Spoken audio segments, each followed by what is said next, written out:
My business is Maricom Systems Incorporated. We're an IT consulting company located in the Baltimore, Maryland area.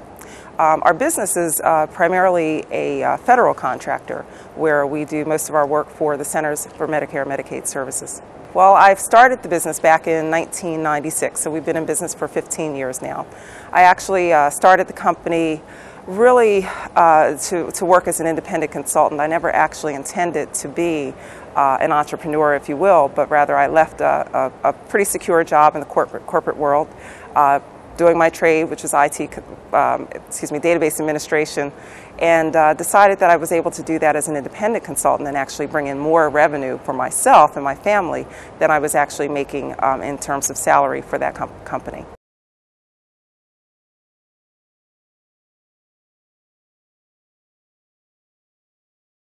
Yeah, actually when I started the company, the kids weren't toddlers or anything. I believe one of my kids was in high school, another in junior high school, and the youngest was just starting elementary school. So it was a pretty active household. Starting the business was definitely a family decision. There's some challenges that obviously would be faced for anyone who's starting their own business, especially as it relates to the security of, say, health insurance. One of the things that allowed me to be able to make the leap and actually go in to become an entrepreneur was having the understanding that that my then husband actually was employed and had health insurance through his employer, so that we didn't really have to worry about that as far as security is concerned.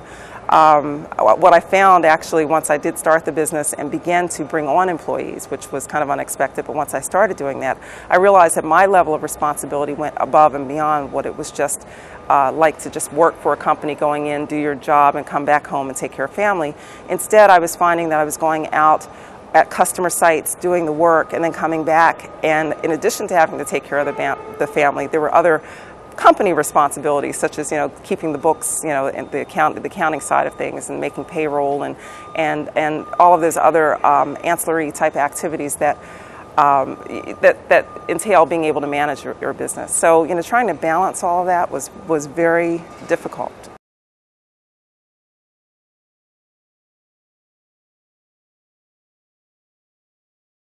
There were several different survival strategies that I used early on. Really being able to figure out how much I can accomplish in a day, and trying to make sure I can balance that. So it was not unusual. I started. Folks like to say I started the business from the basement of my home. Well, I did, in fact, have an office in my basement, and which was very, very good, so that I was able to, when the kids were at school and I didn't have to go to a client site, I was able to, kind of stay in that basement and get lots of that administrative work taken care of.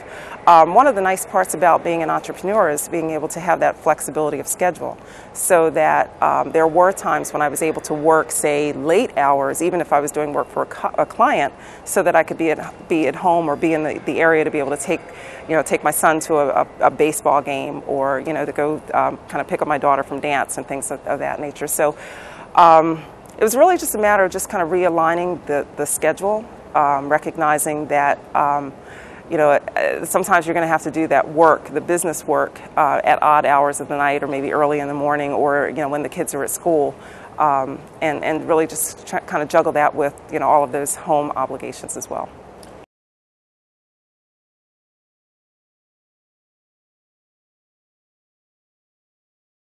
It's funny, when I'm ever asked the question about the challenges of being a woman entrepreneur, thank you very much for asking about the African American concept, because I am an African American woman, and I recognize that when I walk into a room, and it's been this way even before starting my own business, just working in the corporate world, oftentimes I'm walking into a room where I'm the only person, either the only person of color, or certainly the only African American woman.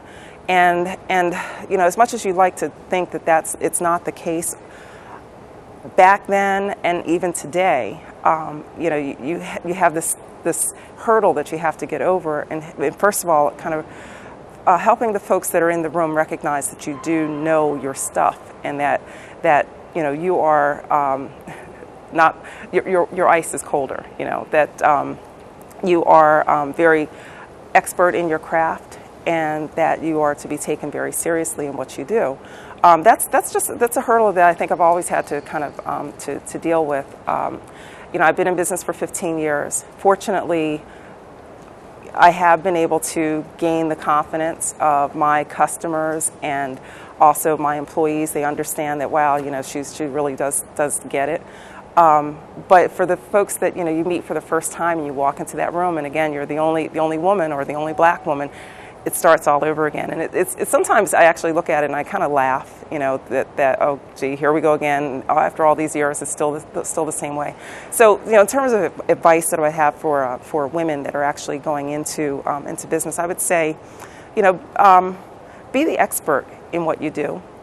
And as long as you are confident in what you are able to do and you maintain that high level of professionalism and you get the job done, people will notice, and the people that matter will notice. The customers that you're trying to service will notice, and they'll want to do more business with you because of that high level of expertise and integrity that you have.